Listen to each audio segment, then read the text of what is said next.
గద్వాల వాసులు ఊపిరి పీల్చుకోండి. అర్ధరాత్రి దెయ్యాల్లా తిరుగుతున్న సీసీవై గ్యాంగ్ ని మేము పట్టుకున్నాం, సో నో టెన్షన్ అని అంటున్నారు పోలీసులు. అసలు ఎవరి సీసీవై ఏంటి వాళ్ళ అరాచకాలు? Just watch.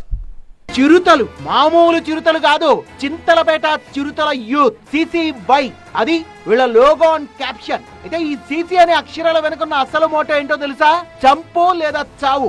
గద్వాల్లో వీళ్ళ 30 మంది బ్యాచ్ ఉన్నారు. వీళ్ళకి మనుషులన్నా గిట్టదు, దేవుడన్నా పట్టదు. వీళ్ళు వస్తున్నారంటే కుక్కలు కూడా మనకెందుకు లేని పారిపోతాయి. అర్ధరాత్రి నిద్ర లేచి దెయ్యాల్లా వీళ్ళు కాలనీల్లో చక్కర్లు కొడుతుంటే అచ్చు కాలకేయులు చొరబడ్డట్టే ఉంటుంది. ఎక్కడి వాళ్ళక్కడ గప్చుప్. ఎవడన్నా కనిపించినా ఎదురు తిరిగినా రాడ్లు కర్రలతో తెగబడతారు. వీళ్ళ పనల్లా ఒక్కటే, బెదిరించడం, దాడులు చేయడం, వసూళ్లు చేయడం. ఆ మధ్య గద్వాల్లోని నదీ అగ్రహారంలో గౌతమ్ అనే వ్యక్తి రాత్రి టైంలో బయటకు వచ్చాడు. అదే టైంలో ఎదురుగా CC youth batch Bhaskar Naveen వచ్చారు. దాన్ని ఢీకొట్టారు.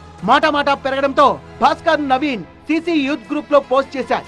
ఎక్కడి నుంచి వాలిపోయారో గాని మొత్తం 30 మంది వచ్చి గౌతమ్ పై దాడి చేసి బంగారం గొలుసు, చెవిరింగు, చేతి రింగుల్ని లాక్కెళ్లారు. మొన్నటికి మొన్న అర్ధరాత్రి మద్యం తాగి అంబేద్కర్ నగర్ లోని వినాయక మండపంలో చొరబడి లడ్డూ తీసుకోబోయారు పదుల సంఖ్యలో ఉన్న సీసీ గ్యాంగ్. లడ్డూని టచ్ చేయదని మాజీ కౌన్సిలర్ మహేష్ కుటుంబం అడ్డుపడింది. అంతే, విచక్షణారహితంగా వాళ్ళపై దాడి చేసింది సీసీ యూత్. వాళ్ళ నుంచి బంగారం లాక్కుంది. అదే కాలనీలో దివ్యాంగుణ్ణి తీవ్రంగా కొట్టింది ఆ పొరంబోకు బ్యాచ్. వినాయకుడి విగ్రహం చేతిలో లడ్డూని తీసుకుని సగం తిని సగం మురుగు కాలువలో పడేసి వెళ్లిపోయారు. ఇలా తరచూ ఎక్కడో చోట గొడవ పడ్డం, ఫోన్ చేయగానే ఈగల్లా మిగతా వాళ్ళు వాలిపోవడం, అటాక్ చేసి బంగారాన్ని లాక్కెళ్లడం. కేసులు ఎక్కువ కావడంతో పోలీసులు కాస్త గట్టిగానే మొత్తం ముఠాపై కన్నేశారు. కొద్ది రోజులుగా ఊళ్ళో జనానికి కునుకు లేకుండా చేస్తున్న వీళ్ళను పట్టుకుని ఉతికి ఆరేశారు. మొత్తం 11 మంది మీద కేసులు పెట్టారు. 25 మందిని బైండ్ ఓవర్ చేశారు.